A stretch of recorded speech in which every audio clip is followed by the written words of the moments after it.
नमस्कार दोस्तों, स्वागत है आज की इस वीडियो में आपका और स्वागत है आपके खुद के चैनल 20 सेकंड में।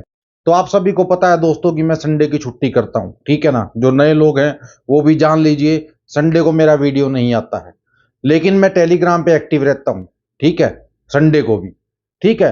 क्योंकि दोस्तों काफ़ी थकावट हो जाती है हफ्ता दर हफ्ता काम करने में, ठीक है। तो एक दिन रेस्ट का तो चाहिए दोस्तों, ठीक है ना। हफ्ते में एक दिन तो चाहिए। तो ये संडे का दिन है जो वो मैं अपना रखता हूँ अलग से, ठीक है। कुछ छोटे मोटे काम होते हैं वो निपटा लेते हैं, ठीक है। तो चलिए कोई बात नहीं, संडे नहीं सोमवार सही, मंडे सही, ठीक है। तो आज आपके लिए जो सपना लेकर आया हूँ ध्यान से सुनिएगा, ठीक है। बहुत अच्छा सपना है आज का दोस्तों, ठीक है, और सच भी होगा ये भी गारंटी है, ठीक है। और मेरा सपना दोस्तों या तो रात में सच होता है या फिर सुबह सच होता है, दिन में तो कभी कभार सच होता है। इस बात को नोट कर लीजिए आप, ठीक है। तो चलिए शुरुआत करते हैं आज के सपने की। सपना दोस्तों क्या था, मुझे मेरा दोस्त मिला एक, तो वो बोलने लगा कि यार चल रहा है तू भी। मैंने कहा कहाँ यार। बोला यार वैष्णो देवी के टूर का प्लान बनाया है और एक बस की है हमने, तो सभी लोग हैं जो हम सब के सब उसमें जा रहे हैं वैष्णो देवी के लिए। तो मैंने कहा यार पूछना पड़ेगा घर, ठीक है। और मैंने कहा यार फैमिली के साथ जाएं तो कुछ अलग बात है। बोला पूरी फैमिली की टिकटें करवा ले तू, क्या दिक्कत है। मैंने कहा यार पूरी फैमिली की टिकट। मैंने कहा क्या टिकट है। बोला 2500 रुपये टिकट है एक आदमी की, रहना खाना सारा कुछ उसी में ही है। मैंने कहा नहीं यार चलेगा नहीं है। मैंने कहा अपनी गाड़ी में ही जाकर आएंगे। बोला मैं तो यार बहुत टाइम के बाद जा रहा हूँ, अब इस बार बुलाया है माता ने, ठीक है, तो जा रहा हूँ। तकरीबन 18 साल हो गए मुझे, 18 साल पहले मैं गया था और 18 साल के बाद अब माता ने बुलाया है तो जा रहा हूँ। मैंने कहा भाई जब तक उसका बुलावा नहीं आता ना तब तक कोई नहीं जा सकता, ठीक है ना। मेरे को भी बहुत टाइम हो गया और तकरीबन 18 साल मेरे को भी हो गए होंगे, ठीक है, गए हुए वहां। मैं पक्का नहीं कह सकता तेरे को, लेकिन इतना टाइम हो गया मेरे को भी। बोला यार बहुत अच्छी जगह है, ठीक है, और बहुत मन को शांति मिलती है वहाँ। मैंने कहा हाँ ये तो है बात। बोला यार चढ़ाई कितनी है वहाँ। मैंने कहा भाई पता नहीं, मेरे को तो इतना ध्यान नहीं है, होगी 8-9 किलोमीटर की।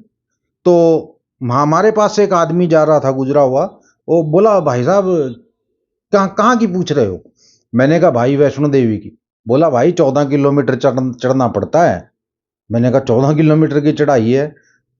बोला तुम अभी तो कह रहे थे कि मैं गया हूँ। मैंने कहा यार काफी टाइम की बात होगी, याद नहीं है कुछ। बोला हाँ इतने टाइम में क्या याद रहता है। मैंने कहा और ठीक है। तो हम ऐसे ही बातचीत करते रहे दोनों, ठीक है। बातचीत करते करते तो वो मुझे बोलने लगा कि चलो यार मैं तो अपनी टिकट है जो वो बुक करवा देता हूँ, 5 मेंबर हैं हम घर के, तो पांचों के पांच जा रहे हैं। मैंने कहा पूरा परिवार। बोला पूरा परिवार जा रहा है। मैंने कहा चल यार मैं भी घर पूछता हूँ, अगर बात बनी तो मैं तेरे को फोन कर दूंगा। बोला ठीक है, पर एक काम करना शाम को 6 से 8 बजे के बीच फोन करना, ठीक है, तो तेरी मेरी बात हो पाएगी, ठीक है, वरना बात नहीं हो पाएगी, क्योंकि फोन को अंदर ले जाने नहीं देते हैं, ठीक है। बस 6 से 8 बजे तक ही मेरे पास फोन होता है जहां मैं ड्यूटी करता हूं, ठीक है। तो उसके बाद मेरे पास फोन नहीं होता है। मैंने कहा कोई बात नहीं भाई, 6 से 8 बजे के बीच कर दूंगा, ठीक है, बता दूंगा तेरे को जैसा भी होगा। बोला हाँ बता देना। मैंने कहा ठीक है। तो वो चला गया। तो चल जाने में उसके वो चला गया, मैं चक्की पे रुक गया, आटा चक्की पे, ठीक है। तो मैं आटा चक्की वाले से पूछने लगा। मैंने कहा भाई मैं आटा रख के गया था, वो गेहूं रख के गया था, वो पिस गया है नहीं। बोला भाई साहब कई दिन हो गए पिसा हुआ रखा है, वो तो आप ही लेने नहीं आए। मैंने कहा भाई अब उसको कर दो। बोला काटनी है। मैंने कहा नहीं काटनी, आप ऐसे ही बताओ कितने। बोला आप वजन कर लो इसका। मैंने कहा ठीक है जी। मैंने अपना कट्टा था जो उठाया और कंडे पे रख दिया। बोला कितना था भाई साहब। मैंने कहा भाई मेरे तो याद नहीं है। तो उसने देखा, बोला 35 किलो था भाई। मैंने कहा होगा जी, मुझे तो याद नहीं है इतना, ठीक है। बोला पूरा कर दूं। मैंने कहा पूरा कर दो, काटनी है, ठीक है। 35 रुपये 35 किलो के जितने आपके बनते हैं वो पैसे आप ले लीजिए। बोला ठीक है भाई कोई बात नहीं। तो उसने क्या किया, तोलकर मेरे को वो दे दिया। बोला लो भाई साहब। तो मैंने क्या किया, गाड़ी में रखा, गाड़ी में रखकर मैं चलने लगा। तो एक छोटा सा बच्चा आया मेरे पास और मुझे बोलने लगा वो कि अंकल जी आटा ले जा रहे हो आप। मैंने कहा हाँ बेटा। बोले कि इसमें से कुछ आटा मेरे को दे दो, ठीक है, ये मेरी बहन है, ठीक है, कुछ आटा इसको दे दो कुछ मेरे को दे दो, हम कुछ खाना बनाकर खा लेंगे। मैंने कहा कोई बात नहीं बेटा। मैं उसको उठा के दोबारा चक्की में ले गया। मैंने कहा भाई एक काम कर, 4 किलो इसको दे दे, 8 किलो इसको दे दे, ठीक है। बोला जी इसी में से? मैंने कहा हाँ इसी में से दे यार, और कहाँ से देगा? बोला मैं सोच रहा कि मेरे पास है। नहीं नहीं, मैंने कहा मेरे पास है, मेरे पास से दे तू, मेरे कट्टे में से निकाल कर दे दे इनको। बोला ठीक है जी। तो उन दोनों बच्चों को आटा दे दिया। मैंने कहा बेटा खुश, और कुछ चाहिए? बोला जी नहीं कुछ नहीं चाहिए, बस यही बहुत है, ठीक है हमारे घर खाना बन जाएगा, आटा नहीं था आज हमारे घर। तो मैं दोस्तों रोने लगा, उनकी बात सुन के मैं रोने लगा। तो 5-7 लोग और इकट्ठा हो गए, भाई साहब क्या बात होगी, क्या बात होगी? मैंने कहा नहीं यार बात तो कुछ नहीं, बस वैसे ही इमोशनल हो गया। ये बच्चे कह रहे थे कि हमारे घर आटा नहीं है, क्योंकि ये टाइम हमने भी देखा है भाई, ठीक है।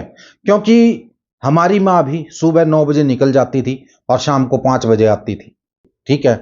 तो हमने भी टाइम वो देखा है, शाम को आटा लेकर आती थी, रोटी बनती थी घर में, तब जाकर हम खाते थे उसको। तो बोला भाई साहब आपने भी काफी वैसा टाइम देखा है? मैंने कहा जी देखा है, तभी तो रोनी आ गई मेरी, तभी तो मैं रोने लगा। बोले चलो कोई बात नहीं, अब तो ठीक है। मैंने कहा मालिक का दिया बहुत कुछ है, ठीक है, लाखों लोगों की दुआएं हैं, अब तो कोई दिक्कत नहीं है किसी तरह की। बोला भाई साहब ये आटा मैं रखवा देता हूँ, उनमें से एक आदमी बोला।